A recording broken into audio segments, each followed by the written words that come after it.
We have the candidates forum for the Alum Rock Union School District Board of Trustees candidates. What we'll go ahead and do is start with each candidate introducing themselves. They have up to 2 minutes to introduce themselves. One of the rules of this forum is that candidates can only focus on themselves, cannot reference or discuss other candidates. We're here to learn about each individual candidate, and that's why that rule is there. And so I will start in alphabetical order with Joe Corona. Yes. Can you guys hear me? Yes. How's it going? Good evening. Okay. I'm a newcomer, like I said, and oh, sorry about that. Yeah, my name is Joe Corona. I lived in the Alum Rock District for quite a while, since 1888. You know, my children went to this district. My grandchildren started going to this district. I'm running for a board to be an asset to this this trusteeship board this year. Hopefully, let's see what happens. I've been in the labor movement. I've been a union representative. Right now, I'm a manager for an underground construction, and it's all about safety and making sure everybody comes safe home on the employee side, as well as for our children in this district. Very much. All right, thank you. Well, next we have Corina Herrera-Loera, and I'm sorry if I mispronounced your name. Okay. Nilce, buenas tardes. Good evening. My name is Corina Herrera-Loera, and I am the descendant of the Wirarica Nation. I'm a daughter of Jose Luis and Marta Herrera, who migrated to this country from Valparaíso, Zacatecas, Mexico, seeking a better future for our family. As the oldest in my family, I grew up translating for my mother, experiencing racism and noticing differences between my family who struggled compared to those who had more. As a child, I knew that I would grow up making a change for not only equality, but equity for all. I grew up in a tough neighborhood and experienced adversity as many of our youth face today. I also saw the value of positive role models and advocating for future generations. I was inspired to make a difference and was the first in my family to go to college and attain 3 bachelor degrees and a master's in public administration. I am also the blessed mother of Citlali, who's a 6th grader in our district, and a loving wife to my husband, Herrera-Loera. As an involved parent, I have been involved in our district in various committees and school associations, such as the Spark Committee, the School Site Council, the Parents and Teachers Association, the Strategic Planning Committee, among many others. I have also participated in various events, forums, and meetings as a parent, community member, and now as a board vice president. Some exciting, creative, innovative things that I, along with community, have championed while on the board in the past year are ethnic studies curriculum, the Racial Equity Committee, and introducing the idea of having a dual immersion high school here in our district. This is just the beginning, and I'm excited to have begun the process to support every step of the way into its implementation during my term as a trustee. There is so much to do still to ensure our children and generations to come continue to benefit as students here in the Alum Rock School District. I look forward to earning your vote to continue doing the work on behalf of our children, staff, and the Alum Rock community, because together we rise. Thank you. Thank you. Next we have, I'm sorry, again in alphabetical order. I'll point out that Scott Pham did not respond to requests to participate. Dolores Marquez was unavailable. She did respond to note that she was unfortunately unavailable. And so next we have Brenda Zendejas. Hi, thank you for having me here today, Juan, and thank you everybody that took the time out of your busy schedules to be here today. My name is Brenda Sandejas. I have 2 children in this school, in the school district, and I'm the only candidate that's actually worked in these schools. I've been working with the special ed department for 14 years. I've been very involved in my community. I am an active volunteer with City Team that has pantries around Alum Rock and around Mayfair and other areas. And I've been volunteering for 2.5 years. I have used my Sundays to making sure that we provide groceries to a lot of Alum Rock families that were affected by COVID-19. And I partner with our farmers market at James Lake, and they've been donating a lot of their organic fresh veggies for their families. I've been very involved in our schools and site council, district advisory committee, and also currently with the school budget committee. I've also taken board training with past trustees, and I've taken all their courses, and I've also taken budget training with the St. Clair County to understand how the state allocates the budget here for all our schools. I came here when I was 4 years old. I came from Torreon, Coahuila with my parents, and I can tell you that my first school was Hubbard, where I currently work right now, and I'm really proud to be there and helping the students that were once in my shoes. I'm a strong believer that we need to do a lot more for our English learners here in our district, and I'm ready to bring a lot of the resources that helped me get to where I am right now. Thank you, guys. All right, thank you. Each candidate will be asked 6 questions. We'll rotate. We'll start in alphabetical order. So the first question is to Joe Corona. And the question is, what are your top 3 priorities and how will you implement, track, and hold the district accountable? Okay. The first priority is making sure all students are supported during the pandemic. The children are my top priority. Making sure that the educators have the necessary tools and materials to teach. For example, supplies, training, and support from the district. The third one is understanding what the parents need to help the children succeed academically. Those are what I believe my top priorities. Thank you. Thank you. I'm sorry if you heard a beeping. That wasn't actually your time up. Were you done? I'm done. Thank you. Okay, all right. Yeah, again, Thank you, sorry Juan. about the technical difficulties. It's So okay. next, Corina, I'll go ahead and repeat the question. What are your top 3 priorities and how will you implement, track, and hold the district accountable? My top 3 priorities are bridging the achievement gap, creating the kinder to career pipeline, and ensuring accountability while governing with integrity. During these unprecedented challenging times, it is important to ensure the social and emotional well-being of our students, parents, and staff. Ensuring our teachers have the adequate resources needed in order to effectively teach our children, and that our children have the basic needs covered to be able to focus on learning while in class. Some of the ways are increasing social and emotional support for students and parents, providing innovative professional development opportunities for educators, championing ethnic studies, creating more free, high-quality early learning and after-school options, preparing students for college and careers of the future, ending the school-to-prison pipeline once and for all, empowering parents and young people to have a voice in educational policies, increasing transparency and awareness of school board decisions, and measuring what matters the most. I will continue to hold the district accountable by asking tough questions when needed from staff, especially the superintendent, and ensure that she is keeping myself and the board as a whole informed with not only the updates, but also the ways that we will be improving. Thank you. You're welcome. Brenda, the same question, I'll repeat it. What are your top 3 priorities and how will you implement, track, and hold the district accountable?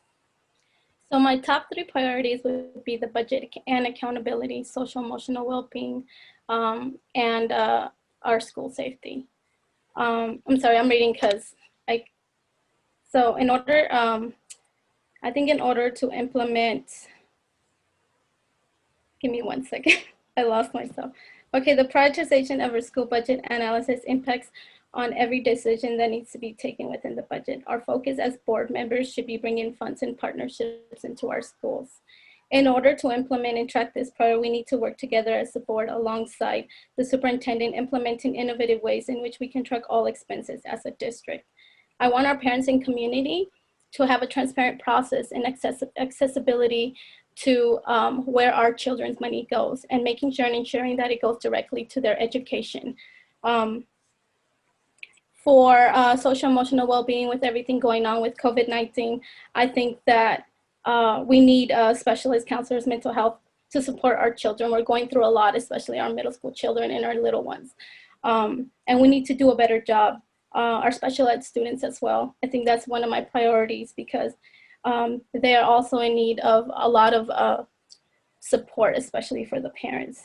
Our parents need to be trained and provided with resources to support their student mental health.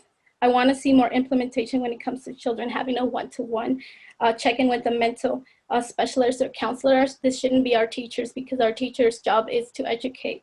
And I want our district to offer parent support and mental health support groups for our parents. We also need to be actively collecting data on social emotional well-being. We cannot expect our children to be okay with being at home every day. My third one, I don't know if that's 2 minutes, I'm trying to rush it, would be maintaining our school safe. A lot of our buildings do not have HVAC or AC, and to me that's a big problem. Currently our assessment, the biggest problem was electrical outlets. And if our students return and we're loading 20 tablets in each classroom, that's a big issue because that can cause a spark. So those are things that we need to fix before our children come into these schools. And the safety of our children is the most important thing for me. And we have to ensure that these things are taken care of before they come back to our schools. Thank you. All right, thank you. The second question will actually start with Corina, and that is, what is your plan to ensure every student is growing? And how do you plan to measure, track, and hold the district accountable? Thank you. Our children are facing many issues such as housing and lack of food. If a person does not have the basic needs met, it is impossible to focus on learning.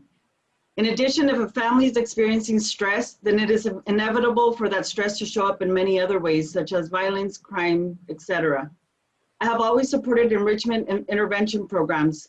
As an involved community member in the east side of San Jose for over 20 years, I understand the importance of partnerships with others to invest in our families, such as the Parents Institute, which Rosalie discussed earlier, and promote education as well as resources for our families and children to access. We should not have students behind, and we should do all we can to provide the resources needed in order for all students to be at grade level in all areas. I will continue to champion changes needed in order to ensure that every student is growing. Our test scores are public, and I look forward to spending less time on cleaning up our district and more time focused on our students to pay close attention to our scores along with staff and our community members, focusing in areas we can improve. As a district, we are only as good as our lowest scores, so we get to ensure that all of our students in Alum Rock are scoring at a grade level or above, because together we rise. All right, thank you. Next, we have Brenda, the same question. I'll repeat the question, which is, what is your plan to ensure every student is growing, and how do you plan to measure, track, and hold the district accountable? I know we've been going slightly over a minute. You only have a minute. Okay. Can you hear me? Okay. Learning right now is very difficult to measure because not all students are logging in every day in Zoom. For many, our students are finding a quiet place a very difficult thing to find at home. Right now, academic measurement should not be at the top of our minds because we need to support our students' mental health, wellness, and stability. We know our students are resilient and they will come back.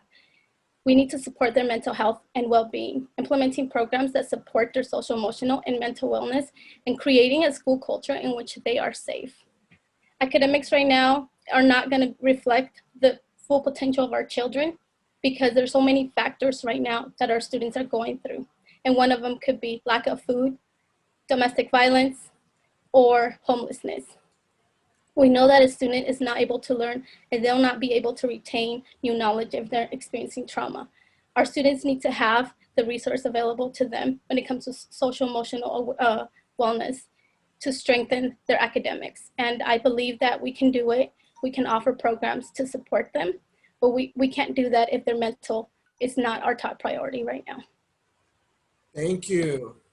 Joe, it's your turn. I'll repeat the question. What is your plan to ensure every student is growing, and how do you plan to measure, track, and hold the district accountable?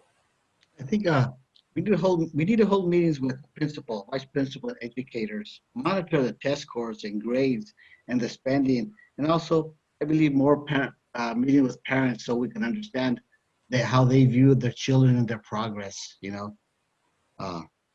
That's it right now. Thank you. Thank you. So now we'll go on to the next question. And first will be Brenda. So the question is, the digital divide is usually worse for families with multiple children. How can we ensure all our kids have access? In order to support our families with multiple children right now during distance learnings, we need to think of new innovative ways. In some cases, this may look like we're trying to find maybe different schedules. There's some parents that have 3 children logging in at the same time, and it's creating a lot of stress having to have each child log in at the same time. Having children start at different hours, it can also decongest the usage of Wi-Fi at home. It would also provide parents and families with the opportunity to support students logging in the morning without having to rush. And we also have teachers that have children in the schools going through the same struggles, and they're also teaching other children. And I feel that a lot of teachers and parents feel like they're leaving the children behind because they don't have the time to help them log in. So all students should have earphones. I think earphones is a must, and I don't think we sent any of them with our children, and that should have been a requirement to send out with our laptops, mouses, and even trackpads to support their learning. We also need to assess our Wi-Fi hotspots because some are better in other areas, and they're all not strong in the same areas. We need to keep advocating, having action steps in making Wi-Fi become accessible for all students through a more reliable means than just the hotspot. But that's all I have to say. Thank you. Thank you. I'm toggling between screens, so apologies for that. And so next, Joe, the question is for you. The digital divide is usually worse for families with multiple children. How can we ensure all our kids have access? Okay. By providing each student with a hotspot for internet connection, a Chromebook that is working well and providing families with resources in the community for low-cost internet and workshops on how to navigate online learning. All right, thank you. And Corina, so the question is, the digital divide is usually worse for families with multiple children. How can we ensure all our kids have access? I'm proud to announce that many leaders in the community, board members, city council, county board supervisors, such as myself, advocated on our children's behalf. And now all of our students are connected with a device and internet. Also, if students continue to have issues with connection, they are provided with a hotspot. However, I have still heard from community members stating students are still having issues with internet. Part of the issue, I believe, is the communication.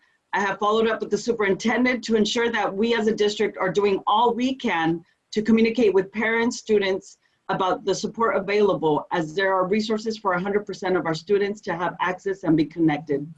In addition, we have prepared a robust, innovative professional development curriculum to equip everyone with the needed tools to engage in this new way of teaching and learning. As a district, we continue to offer professional development opportunities for staff at all levels to support their work. In addition, we have partnered with organizations to provide parent-focused training and equip families to set up appropriate learning environments during virtual learning so that all of our students can have the best learning experience, even while distance learning. Thank you. Thank you. New question, and we will start with Joe. And Joe, the question is, what are your thoughts about the relationship between the trustees and the community, the superintendent, the staff, and your co-board members? I believe the relationship should be a collaboration between everyone and making sure we hold each other accountable for our responsibilities. We're here for the children of the Alum School District. Thank you. Thank you. So Corina, the question is for you. What are your thoughts about what the relationship between the trustee and the community, the superintendent, the staff, and your co-board members, fellow board members should be? I will always look for ways to be accessible to my community, staff, and superintendent and ensure the community's voice is always considered and part of the decision-making process, and to make decisions on behalf of all of those I represent. I've also learned that it is important to trust staff and do everything possible to stay out of the weeds unless absolutely necessary. The experience has helped me hone in on my skills and an active listener, as well as a critical thinker, while affirming my effectiveness as an empathetic agent of change and proud public servant. On the board, we must have ethical leaders who not only stand up, but show up for all of our students, parents, teachers, and the rest of the Alum Rock community with no excuses.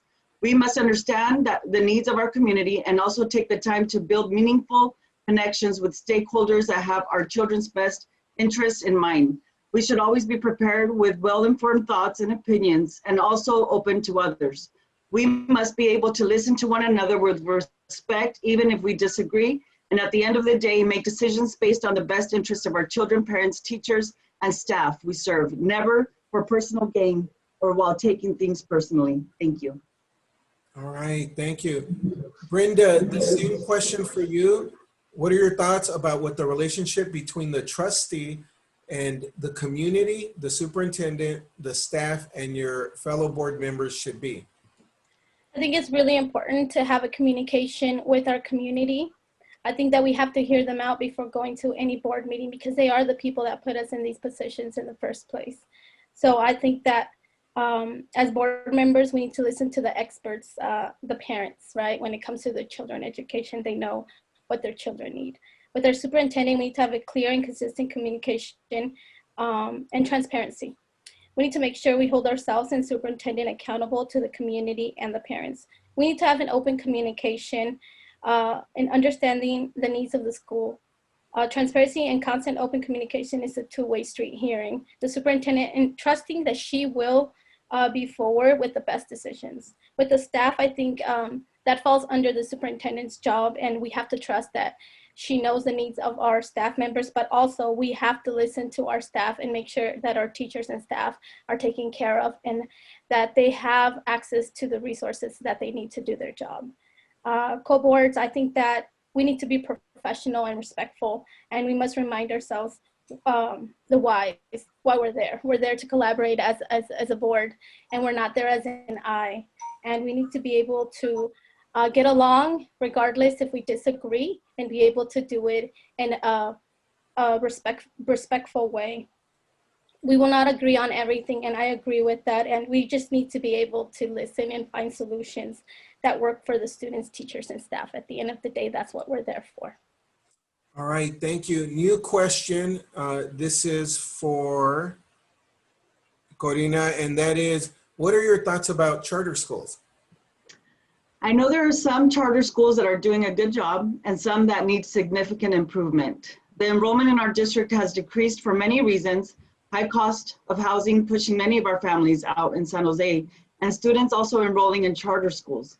I believe in all schools, public and charter schools, should all provide quality education and should be held accountable for any issues. I also believe that all schools and districts should not only make their goals transparent, but also report actual data that reflects the true picture of the school. I have witnessed students excel in charter schools and go off to four-year universities, and I have also witnessed the opposite, where some of the students' needs were so high that they were kicked out of the schools and not helped to enroll back in their public school. At the end of the day, those students are Alum Rock students, and I also represent and get to serve them.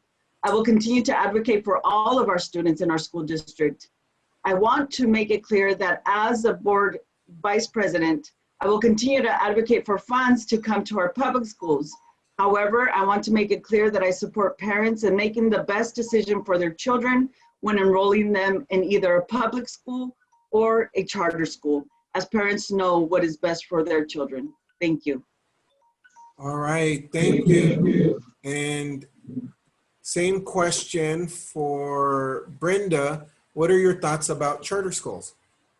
Charter schools are schools that serve Alum Rock students as well, and they need to be held the same accountability that we expect for our public schools. We cannot keep dividing our schools, our families, and our children. We cannot keep this divisiveness, and we need to make sure that our students are served with high quality and equitable education that they deserve. We need to improve the quality of our public education so parents can make the best choice for their kids. If we want to compete with charters, we need to make sure we provide a better education. I believe in our public schools, and I know we can do a better job. That is why I'm running, to make sure that we always stay on top. Thank you. All right, thank you. Joe, the same question for you. What are your thoughts about charter schools? Okay. First and foremost, my kids went to the Alum Rock School. I'm a supporter of the Alum Rock School District. I also know that the law says charter schools can exist. I heard that ACE is coming up for renewal, and the district has a question about that. I believe as a board member, we should review each charter agreement on a case-by-case basis at the renewal date. All right, thank you. So last question, and it starts with Brenda. And the question is, should the district need to cut costs in the next few years, what would you prioritize to save or cut? If the district chooses to do budget cuts, I think that I would prioritize protecting our teachers and staff, our classified staff. In the past, our classified workers have taken the hit for all the budget cuts. And so I want to protect them, and I want to protect our teachers, but I also don't want our students to lose any programs that are very resourceful for them. So I would be protecting those. And also if budget cuts come, I think we know as individuals, when we look at our bank accounts, we know that we're going to be going into a minus. And I think before we get to that, I want to work into bringing partnerships and grants to make sure that we don't have to do those budget cuts. And I think as a trustee, it's my responsibility to be looking at the budget and holding our superintendent and all team accountable before we get to these things and strategize. So we don't have to cut, for example, our librarians, right? That's something that still hurts me, because we had our librarians and we lost every librarian in our school district that was there for 19 to 20 years. And those are the cuts that I don't want to see, because these are the workers that our students trust and go to. With the reading scores that we have, I think it's crucial that we have our libraries back. So I want to work towards bringing them back as well. Thank you. Have a good day. Thank you. All right, next with the same question, Joe, no, I'm sorry, I got off track. Joe, should the district need to cut costs in the next few years, what would you prioritize to save or cut? That's a good one. That's a good question, Juan. Okay, Alum Rock Schools are responsible for providing education for all our kids in our district. Charter schools sent them back to our Alum Rock schools. I understand we can't print money and we have a limit of a certain amount to educate our children. I hope we don't have to make any cuts, but if we need to, I want the cuts to be far away from the children's classrooms as possible. And we always have to keep in mind that we have to always support our teachers and staff, support educators. Thank you.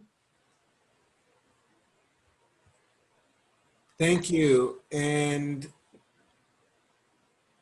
Corina, same question. Should the district need to cut costs in the next few years? What would you prioritize to save or cut? First of all, living in the Silicon Valley, one of the richest areas, I don't believe we should be making any cuts. However, unfortunately, our government does not fund education as they should, especially here in California. Therefore, first and foremost, I urge everyone, first of all, to vote yes on Proposition 15. I will continue to advocate for increased school funding. I have attended the annual trip to Sacramento State Capitol with Dave Cortese, advocating for increased school funding, and continuously meet with our state representatives, informing them of our needs, and to keep this a priority on their list. In the past year, I've met with leaders like Jim Bell, Ash Kalra, and Kansan Chu, as well as our local city and county representatives advocating for our school district. With that being said, I still foresee some tough decisions regarding our district budget that lie ahead. As a board member, I will continue to guide our district's leadership to involve the community to be a part of the process in making these tough decisions around the things that get saved or cut. It is important that our budget cuts reflect our priorities, students and staff. I am committed to keeping our cuts furthest away from the classrooms from our children. I have already led the efforts to cut all contracts with the San Jose Police Department and reinvest in social emotional learning. Thank you. All right. Thank you, Brenda, Joe, and Corina for joining us tonight, for making time. I know it's a very busy time for you as you all work on your campaigns. Again, I appreciate how responsive you all were and that you're here to share information with the community.